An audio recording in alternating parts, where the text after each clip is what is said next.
AMG Hobby Talk number 84. Here in a slightly different setup. I think on your end you won't notice too much of a difference, but here I've got to make sure I can pilot everything normally. But we should be good. We should be good. Collector of the Scalps, Collector of People is back from gallivanting through the countryside. Steve, how are you? I am refreshed. I got a little bit of a tan. My office is clean. From what I hear, there's a couple new faces rolling around the office. Lots happened while I was gone. And You have a jersey behind you? Jersey behind me. I think I'm going to book a flight and leave again tomorrow and see what happens when I come back the next week. I know what it's like to be Blair now, but glad to be back, refreshed, got to see the kids, some old friends. So ready to refocus and get this train rolling again. Nice. Well, half of last week in a star-making performance, Blair managed to answer some of the questions. Although no one asked the meaning of life thing, which is a little disappointing because honestly we had opportunities, they were there, but the questions that were asked were answered. Blair, how are you? I'm fantastic. I'm glad they didn't ask the life thing because that would have been a bit of a doozy. So, yeah, Steve's back. I didn't burn the shop down, and he still has an office. He's tried to hug me 3 times already since I've been back. The third time I just tried to jump on his back and he moved. These are dangerous times, dangerous times. By the way, kind of incidentally, as a bit of an aside, one of the things we talked about with Blair was the President's Choice cards, where we had that discussion about the President's Choice. I will make one correction. I did take it out of the edit. But actually, I found out when I did a little bit of research and digging, it turns out Brian Price decided to use the President's Choice brand without requesting the trademark. But apparently, because it hadn't been used for trading cards, he decided he's actually very adept. If you know the history of Brian Price and kind of his forays into cards, he actually understands the trademark or copyright thing very well. He decided he was willing to just take the chance. They tried to threaten to sue, and he said, "Go ahead. You don't do trading cards with it." And he decided he could you could use the President's Choice name, and to this day he's using it. Which is, so that's first thing, kind of an interesting little side note. Second thing, actually, I will say, in the time we're still recording, during the Stanley Cup Finals, if anyone checked it out and was interested, during the course of that, they're doing a 25% off sale on anything that's in stock during the Stanley Cup Finals. And there's some nice pieces on. I'm not saying I bought a Medano card with a very nice piece of memorabilia on it, but I might allegedly have for a 25% discount. So just a little note there on the side. Nice. Now, what I'm going to do here is we're going to go over a couple of different products that came in the store. So I'll start off with that, and then I'm going to get into some of your comments because we had comments from last week's episode, as well as the excerpt from the box break that Sherry and Brad did.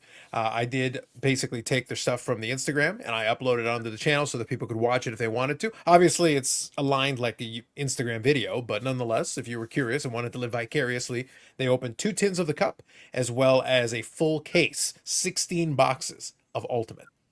So there was a lot of cards there. It was about a 20-minute video, and you were able to see all that stuff get broken, live vicariously through it. Did it turn out okay? I mean, I'm not sure. I may have put a face-palming man on the thumbnail. That's all I'm saying. I might have, allegedly. But not, either way, you could live vicariously. Look, it happens. You win some, you lose some. It's the way it goes. But nonetheless. Okay. So let me go over a couple of the products here. The main focus is going to be Upper Deck Ice. That's the main one that we're going to be focusing on, and I will go over that at the very end. So first of all, we got some stuff that came in, some restocks and some new stuff, so I'll go through it quickly. After I go through it, if there's anything that's notable, you guys let me know, okay? 2024 Panini Phoenix Football International Mega Box. First. 2024 Panini Select Football. Prism EuroLeague Basketball 2025. Prism English Premier Soccer Breakaway. Panini Select Soccer Series A, Pokemon Premium Collection Cynthia's Garchomp EX. Different box. Yep. Sure. Okay. Pokemon SV10 Destined Rivals Build and Battle Display. 2025 Topps Baseball Series 2. I think that's a new one as well. I believe Series 2 is also new. Yep. So these ones I'm going to skip. 2025 Upper Deck Series Extended Blaster. And then 24-25 Upper Deck Ice Hockey. So this is 24-25. This is post Bedard. So it's basically we're up to date. The most recent Upper Deck Ice. So those are the new products that are in. For availability and pricing, reach out directly to the store. That's the best way to confirm. And that way you'll be able to know what's available and what's price point you should be expecting on that. Yeah, actually, Carlos, I'm just seeing our shockingly low supply of the Top Series 2 baseball. So just seeing it now, we're probably just going to sell it as packs. so a dozen people or so can gobble them up, because if we sell them as boxes, they'll be in and out unbelievably quick. So hopefully we'll be able to get some more down the road. But right now it's a extremely limited supply. There you go. So now you know you can run to the store and get your Bonus Blair autograph to go along with your Topps 2025 Series 2 pack while supplies last. Aside from that, quantity available, pricing, reach out to the store directly. The scrolling ticker there is some of the communication points. We also put it in the description. And if it's less time sensitive, then certainly put it in the comment section if you have a question or a comment or anything that you'd like to share with us, and we'll usually share it on the following episode. And I'm going to go into the comments now in that vein. So from last week's episode, Steve's favorite is back, Hockey 99. This has been the best episode so far. What? Without Steve there? This is offensive. I think that's Brad Hartlett. That's Brad. All I'm saying is this is I think he probably liked the break material. Yeah. Blair put on a masterclass for taking time to answer questions from the legions of AMG fans. Again, that feels like a slight, but going on. And the careful care of the questions allowed Carlos and Blair to educate the audience on a little-known set, President's Choice. Well, it's a brand, but yes, nonetheless, we did have a chance to talk about that. This was a question for you, Blair. Blair, have you had any TikTok ghouls wanting to record a purchase from you at AMG? So do you have the people from the TikToks trying to record, transactions? What is a TikTok? Yeah. It's something that I don't see either one of you being on. I would just go with no. That would be the answer I would go with on your behalf. It's a yes or no question. Years ago, we wanted to do a TikTok video of me vacuuming the shop in the morning. That would probably have done well, I'll be honest, probably. Kind of used to do my Mr. Clean kind of that and changing your shoes. Changing my shoes, I sense TikTok viral sensation right there. Yeah. Nobody has hit me up with the TikTok for making a purchase, though. Thank goodness. Mm-hmm. Well, there you go. That is the answer. It has been asked. It has been answered. Gotham Collections here. Great video and a great pickup, Dr. Carlos. Thank you, sir. I love the in the game hockey cards. I still have one left, which is the Mario Lemieux 2-color patch auto out of 10. Parkhurst Retro. Parkhurst Retro is very good from the Vault series, so it's a blank numbered out of 10. Yeah, the Vault series is a whole explanation in itself. Some people still get very confused about the Vault series. If you ever see those, they're nice cards, but don't pay too much for them. No. We can talk about them at more length down the road. It was a very specific release where they were moving through the inventory they had to get out of it. Do not overpay for it because it was basically extra stock. But they are nice cards, and you're still getting really nice cards out of it. But as a collector, they're a good deal, but just don't overpay for them. That's very important. I would love to hear more stories about in the game if you cats have any to share. So what I'll say, Gotham, that's a great suggestion. And what we'll do is maybe one of us can make a note here. Remind me. We can talk about some in the game. Because there was a very good product, a very good release, and we can take a couple of minutes and at least talk about it. Because I remember opening a fair bit of that stuff, and there was some really good stuff for a couple of years there. Yeah, me too. An excellent suggestion. I'm surprised no Go Sens Go. Just because we're in the off season? But thank you for the comment. And it's a good suggestion, actually. It'd be a good, worthy topic when it's a little quieter. So Oren Cards here says, Bravo Octavio, love Carlos, great conversation. Thank you. So thank you all for the comments. Appreciate it. And then for the Cup break, which was the other one, we did get a couple of comments on there as well, so I'll acknowledge them here. Dad Boom here says, thanks for sharing the break. Great watch. Can also say how wonderful it is hearing your partner being so supportive of the hobby. We will share that over to Sherry. Best wishes. Thank you. And then here, next one, Seban Ruiz. Nice video and break. Thank you. Hockey Card Gong Show joined us in here in the comment section. Win some, lose some, but always fun to watch some rips. Thank you for that. And then Robin Taylor said, you took that well. When Grant opened full cases, there was usually a good half case. Just wow. Sometimes you win some, you lose some. You really do. Literally, you win some, you lose some. But that's the thing. But, it's a good illustrative thing, though. And it's an honest representation of what we've talked about before. We've also shared breaks where they've pulled some really amazing stuff. Because they had an ultimate break where they pulled that Austin Matthews Shield card. That's been in a break as well. But any of those super high-end brands, that's why we give a little bit of caution. We say, hey, look, at the end of the day, it's a store. We want you to buy the product, obviously. But we never want to misrepresent it. It's a very feast or famine product. And when you go to the high end, you can pull some amazing stuff. But it can also be like, there's also been some rough breaks out there. Like, we just have to be truthful. Some of them are not, some of them are tough. And if you go watch some breaks, you'll see them. Like, there's been plenty. I've watched Ziri, who opens a ton of stuff. some of the breaks Ziri, and Ziri has pulled some amazing stuff too, but has also had some really rough breaks. Mm-hmm. You open enough, the law of averages will get you one way or the other. Some people get super hot and then they go super cold, and then some people are right in the middle. A little bit of good, a little bit of bad. It's always a risk when you open up the boxes. So, just being truthful about that. Agree. All right. So, thank you everybody for the comments. Appreciate that. So, between the two videos, there are some nice comments. So that was always good stuff. Now, I'm going to go and share a couple of the cards here. We had these carried over. We did because Blair had so many scintillating comments and insight that he was able to give us. We didn't even have to use the pictures last week. So we actually still have them available. Oh, I forgot about those. Yep. So yeah, I saved them. I guess I've still got them and they're available here. So we're going to look at a couple of cards here. So first one here, we got a Lamar Jackson from 2018 Panini, plates and patches. So this is a rookie year. 2018, I believe, is a rookie year. Very nice patch piece on this one. It is an autograph there with a sticker, and it is in a PSA Authentic with a 9 autograph on here, numbered to 99. That's a very appealing card. I like how they incorporated the purple with the jersey and then just the patch piece. That's a beauty. And he's proven to be kind of a tough auto to get, especially from his rookie year. Mm-hmm. So this is, nice representation and, again, cool patch. Yeah. I think one of the other things that kind of plays into this, and it'll be interesting to see if eventually he is able to, if he ever wins a Super Bowl, it'll be like the cherry on top. Lamar's already had a tremendous career winning multiple MVPs, so that's been huge for him. But what I think has been interesting, though, is that because he was a late first round pick, like right at the end of the first round, he was a little bit underrepresented in a lot of these sets. So if you go back to 2018, and I remember, I actually did open some football boxes back in 2018. People were looking for Baker Mayfield. People were looking for Sam Darnold. People were looking for, Josh Allen to a lesser degree because he wasn't the Josh Allen that people were thinking of yet. But he was a high draft pick. And Josh Rosen, the infamous Josh Rosen. I actually have a box full of high-end Josh Rosen that I've bought after the fact for pennies on the dollar because I get a kick out of it. Literally as a PC thing, I try to find the nicest Josh Rosen that I can because I think you can get them for the price of a cup of coffee.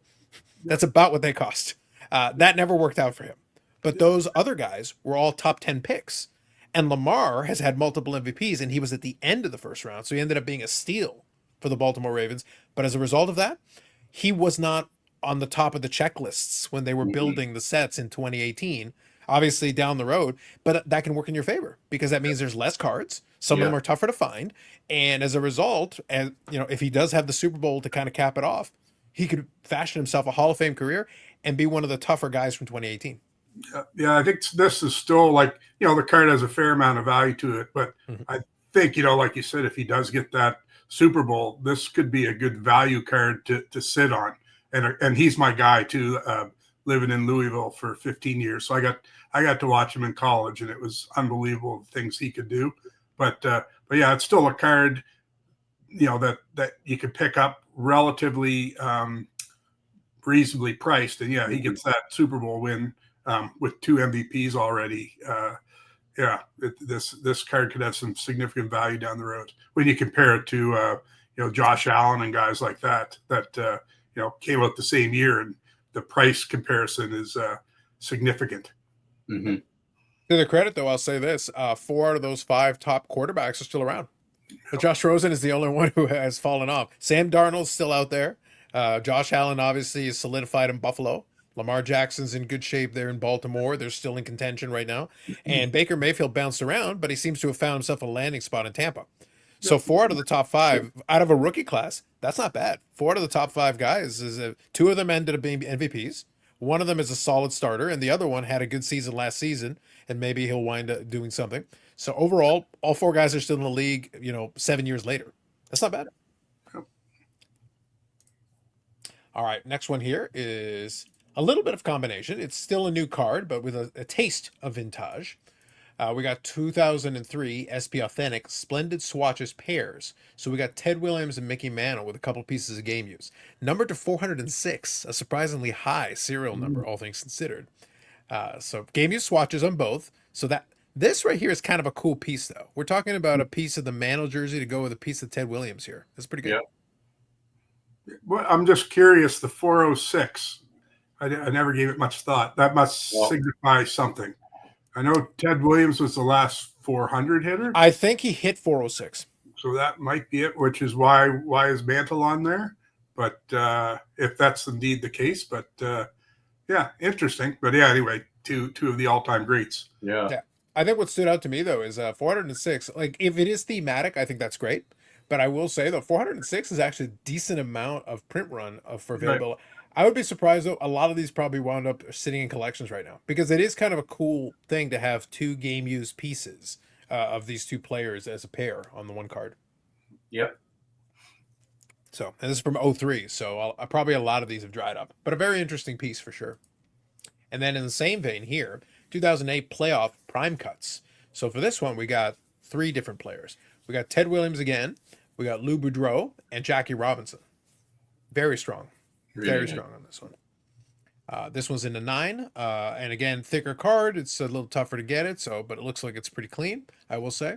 But another nice piece of game use material. It's a pretty good pairing there. That's not bad. Yeah, I took that in on a trade. I can't remember what I traded it for, but again, you don't see them around too often because they are a little bit older, from the early 2000s. So, yeah, and I believe they're both still in the showcase. So, definitely a nice addition to any collection. Very nice. And last one here, a piece of classic vintage. If anyone needs a coffee, Tim Hortons. So 1952 Parker's, Tim Horton. And we got this in a 2, and it actually is very nice presenting. That's a good clean copy, actually. Yeah. I paid more than a PSA 2 price for it, and that's kind of something we've talked about before. The eye appeal of the card. This I would consider a strong 2, and it might sell better than a 3. Just a nice clear focus too. Usually, it is blurry, but sometimes you can't even see his eyes in that on the card because the photography or however they made the cards back then wasn't always the best. But with the centering and the nice clear focus, and it wasn't in the showcase long. I knew it would sell quick. Yeah, when you get one of these that looks aesthetic like this, I think the collectors will go after it. Yeah, I mean, key rookie sells pretty strong, and it is a really nice. I'm just focused on his gloves there. His gloves are so colorful there on the end. It is a really nice clear image.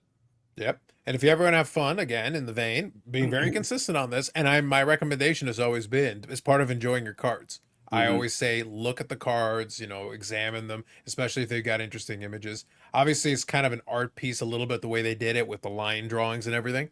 But then you've still got kind of the blurry background. But, the people back there almost look a little bit like, what's going on over here? Is this person smoking? Like, what's happening here? Because I think that's on the card itself, traditionally. Yeah. And the one beside it looks like, is that a fisherman with a sou'wester on? Steve, these are the questions that I have. These are the unsolved mysteries of some of these cards. If you look, so Blair, this is why I say, look at your cards. Yeah. Because you never know what you might see back there. Yeah, I think back in 52, it was probably darn cold in those arenas. so Blair, that's a legitimate possibility. Maybe they're just, exhaling and they decided to capture it on this. Yeah. And that would be interesting. So, no, that's a cigarette. She's bundled for that's how they stayed warm. Cigarette. Yeah, that's right. The one lady's smoking, the other one's bundled up for her life. See, I don't think anyone else has ever given this much examination to Tim Horton's card. True. See, this is what we bring to the table, people. I like it. Again, look at your cards. You might be surprised what you find out there. But some very good additions. Thank you for providing those. And then it's always kind of fun to check those out and see what we can find. Now, bring it back into the monitor. We're going to talk about 24-25 Upper Deck Ice. I'm going to share with you some images. For some reason, our friends at Beckett are letting us down recently. So I'm going to use Go GTS. They do have a nice breakdown of some of this stuff. They have a PDF checklist, an Excel checklist, so you can utilize that. I recommend the Excel because you can sort it. That's personally what I like to use if I have a choice. But I will share this with you. We'll leave a link in the description to it so that you can download these checklists if you wish, and it'll give you that option to be able to see it. So I'm going to read it off the screen over here because this one's a little bit small for me, but I'll take a look here. So we've got a lot of different stuff. Ice traditionally has a lot of different subsets and inserts in there. From what you can see here, it does have some exquisite involved in ice. So that is an option there, something interesting you can find. We'll come back to that in a second, but we'll show some of the mock-ups here. 250 card base set, 100 veterans, 50 rookies, and 100 numbered Ice Premiers rookie acetate cards. So kind of an interesting breakdown there. And it is available this week. Again, pricing and availability, reach out to the store. So what you're looking for is 1 autograph or memorabilia card, 3 autograph cards, 3 Ice Premiers rookie acetate cards, plus 15 parallels, 2 numbered or rare ratio cards, and 12 base card rookies in every box. So that's what you should expect in a hobby box. That's what you're looking for. As I mentioned a moment ago, we've got exquisite collection, rookies and rookie signatures. They've got what's called all new Rookies Defined. So Rookies Defined is the insert set. Rookies Defined signature version, crystal sets, which is a plexi kind of material on there.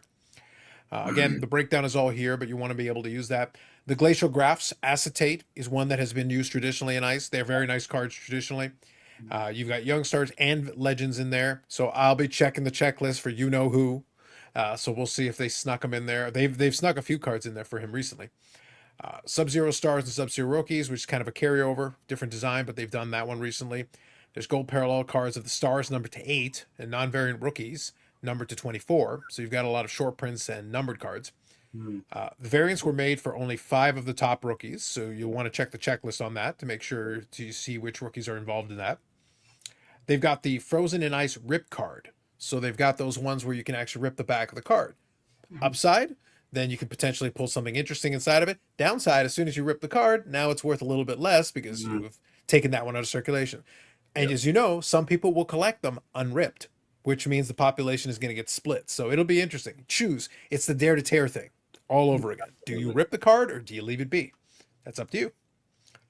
Inside, you can pull rare gold out of 25 or black 15 parallels. There's gold numbered to 99 and autograph parallels of the minis. So if you open it up, the minis inside, there's some options there and some parallels for that. There's a 100 card SP ice insert printed on what they call special stock. I don't know what that means. We'll have to see that in hand. And a 25 card player checklist. So let's see here. Articulates. That is another mouthful. Foil board set. That's a new one that they're putting on there. So there's a gold version, a black version of that.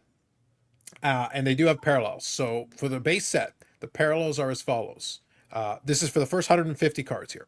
They've got what's called grayscale, numbered to 99. The red autograph, numbered to 5. A gold patch / gold patch auto, numbered to 99 or less. White snowflake auto, which is hard sign. They're making emphasis on that. And black 1 of 1 parallels. So all the parallels are in foil board. We got the Ice Premier Acetate rookie cards, which is the traditional rookie card that comes out of this product. That's one that you can follow. There's 5 tiers on that for the final 100 cards. And then, let's see, you got gold, blacks, 1 of 1s, Ice Premier autos between numbered to 199 or 99, Ice Premier jerseys, Ice Premier patches numbered to 25, Ice Premier auto patch numbered to 10, 1 of 1 black parallels and auto patch cards there as well.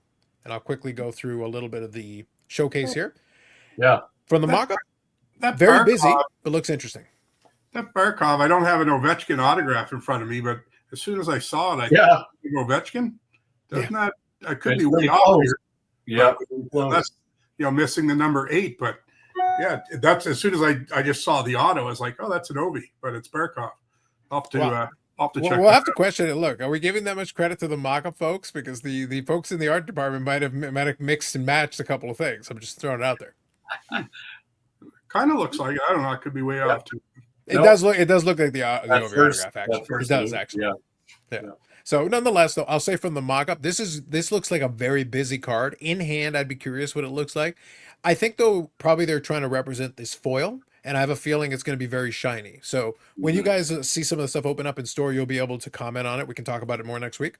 But I suspect a lot of these cards will be very shiny. In hand, I think they'll be very interesting. With the mock-up, it's always a little flat, so you never know until you see it in hand.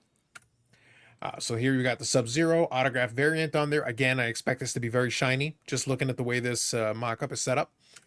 Exquisite collection here, Rookies Defined. We've got here a Nathan McKinnon autograph on here.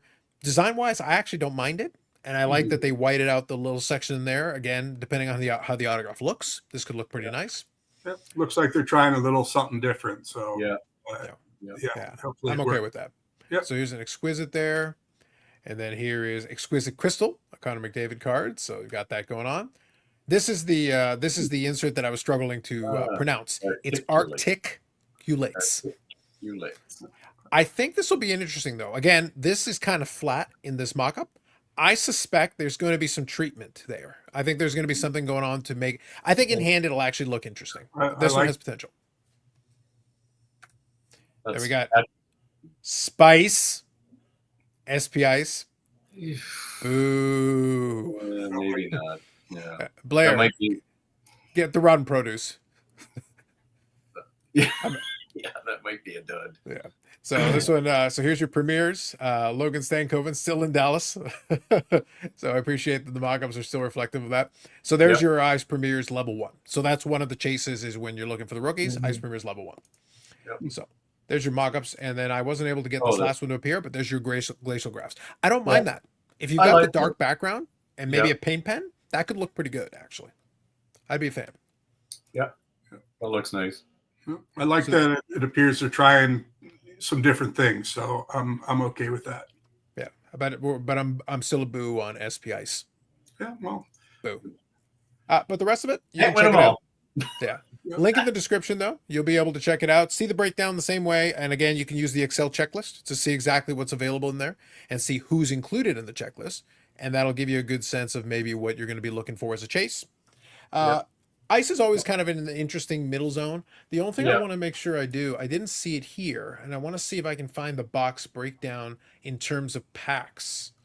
Let me see if I can find it. But in the meantime, so while I'm looking for that, what I'll ask is this. So based on that, how are you guys feeling about that? Some of it looks kind of interesting. I think I like the attempt for it. Yeah, and like you said, Ice is kind of something in the middle. And looking at our invoice here, it does say it's partial tariff adjusted. So it will be a smidgen more expensive than normal, but those that bought last year's Ice, it will be similar in price, maybe $10, $15 more. But I like the look of the new product, so I think it will do well. And there are locally, we do have some guys that enjoy collecting Ice, so it should do well. Yeah, it's one I always liked because, like you said, it is that middle ground, and there's lots of opportunity for really nice memorabilia mixed in with autographs, numbered stuff, and I really do like the at first glance there. I like the style that they're trying to create there with some of those images. So yeah, it's a nice product, and plus it's been a good. People have been wanting to chase that rookie crop, the Hudson, Celebrini, Beachcoff, and there's a few other guys in there. So, yeah. Makes sense.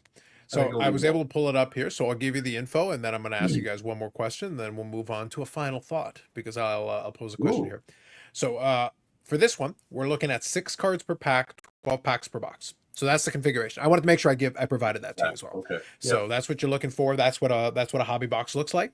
It is available in hobby only. So this one specifically, I already gave you the breakdown of what to expect in the box, so you've got that as well. But for that rest of the information, you'll be able to look at the link that we'll provide for you in the description, so you can check that out. One more question on this one before we move on. So for the rip cards, dare to tear. So for one of those, you pull one of those cards. Do you tear it and take the chance? Or do you leave it intact? Because again, there is an argument for leaving it intact, because if enough people tear them, the intact version suddenly becomes a little bit more interesting. I kind of enjoy the banter when someone opens one in the store. I'll kind of stir the pot a little bit. Yeah, and they're really torn on what to do by the time I'm done with them. So sometimes and it's tough too, especially if you've got a good card. Exactly. Yeah. They're like, well, maybe there's a better card underneath, or if you got a complete dud and you want to, there could be like a mini Celebrini sitting inside kind of thing. Of course, the dud would be an easy decision, but like when it makes it easier. Yeah. Yeah. The McDavid, do you keep that or do you? That's right. Crack her open.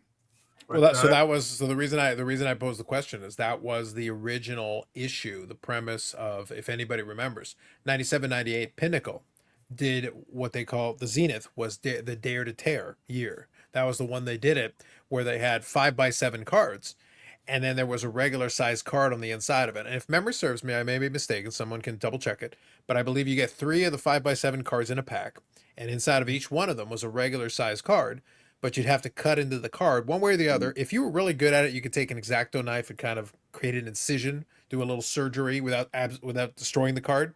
Right. And some people would still collect the 5x7s if you were careful and didn't destroy the card. You could still, the card still had a little value, but obviously had less value once you cut it open.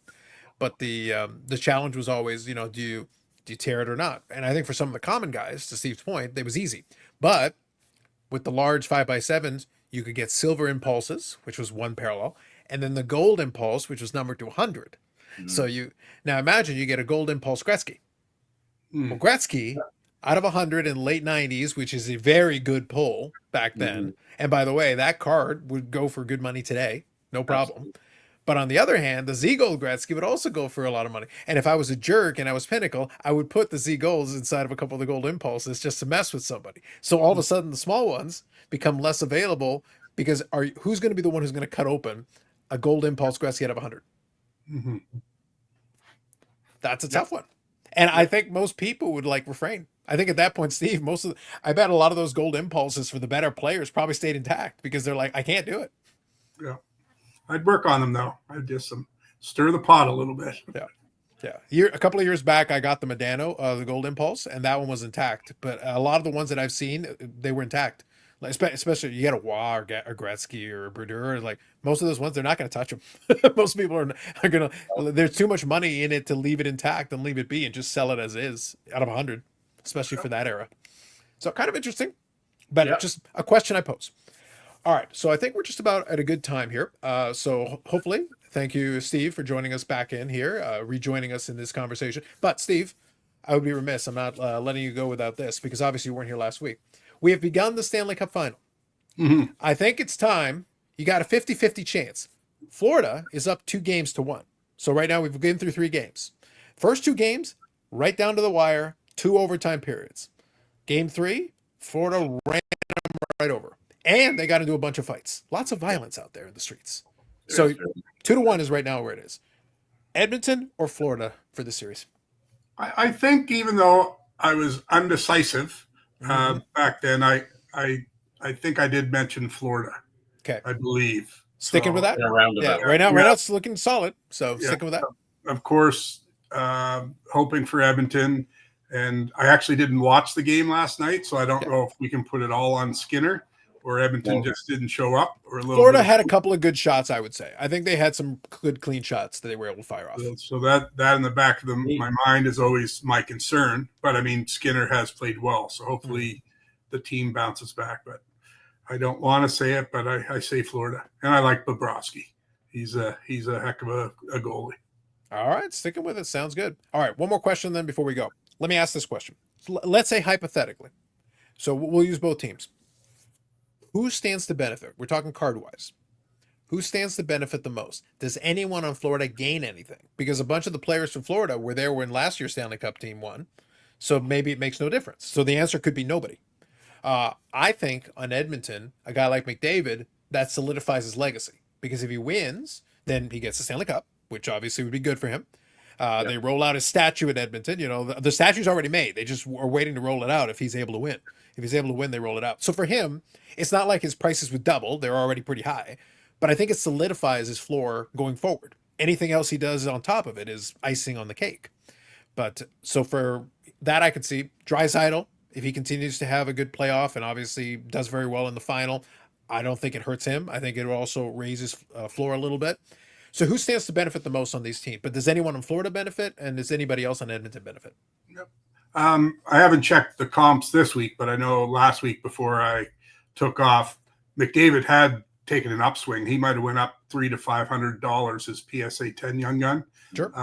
And I think there's still more room on that card, should they win. And again, I'll go back to Bobrovsky. He doesn't get much love. Actually, a lot of the Russian goaltenders don't. Vasilevsky, same thing. If he wins another one, and is a big reason for it, I don't see why his shouldn't have a little bit of an uptick as well. I'm not sure off the top of my head what his PSA 10 is going for, but I think it's still an affordable card. And he just keeps playing consistent. Yeah, I think those are fair choices. That's why I said, to your point, multiple Stanley Cup winners don't grow on trees. So if you've got somebody winning one is great, but if you can win a couple, then that starts compounding on itself and makes it takes you another level up from some of your contemporaries. So that's why I say it's always kind of interesting just thinking about it from the card angle. So for a lot of these players, it's going to be interesting because there's a lot of player there who are already solidified. The reason I asked the question is like, the Brad Marchand. For him, it'd be great to win another cup, but he's won one. And this isn't actually his team. But at the same time, he's performing extremely well. Yeah. He was a key contributor to the game 2 win, and he scored the first goal in game 3. So he's obviously contributing big time to that team. I think on the news this morning, I believe he scored in all 3 games and is the oldest player to do so. So that's a little bit of value. Right now, Florida's gotten good mileage out of him in the playoffs. Is where they wanted him, and right now he's playing extremely well. And right now Edmonton has to keep an eye on him because he's been dangerous for them. He scored in game 2. He scored a shorthanded and I believe the overtime goal. Yep. Yeah, and their line's been playing fantastic. So, but yeah, he's proven again. I mean, he did it with Boston. I don't know how many times, and it's just one of those. He's always in the mix. He's always in the middle of it, and seems to score big goals. So how that will affect, I don't know how collectible, his stuff is. He's not great player, great success, Stanley Cup winner. I don't get often a lot of people coming in the shop asking for Marchand stuff. But, I think he's niche. I think he is where he is. I think whether he wins or not, I don't think. That's why I say he's a guy who I don't think changes anything. Yeah. It'd be nice for him. It doesn't hurt, but at the same time, I don't think it makes a big. You're not going to suddenly see a spike on Brad Marchand cards. No. And again, a lot of Florida, maybe because it's the market they're in. We don't get a lot of Barkov and these guys, a lot of requests for those type cards. But and then there's some unsung guys, but those guys, you need them on their team, and like Ryan Nugent-Hopkins for Edmonton, and Corey Perry's been having a great series and in the middle of stuff. But I think those guys are all along those lines. They'll stay the same. But I think with Edmonton, and I'm going with Edmonton. I just have to. I've picked the Canadian team. Such a homer pick. Whether it's right or not, I'm such a hopeless. Yeah. But anyway, but I mean, for Edmonton, they need McDavid, and McDavid got rocked last night. They're a massive hit.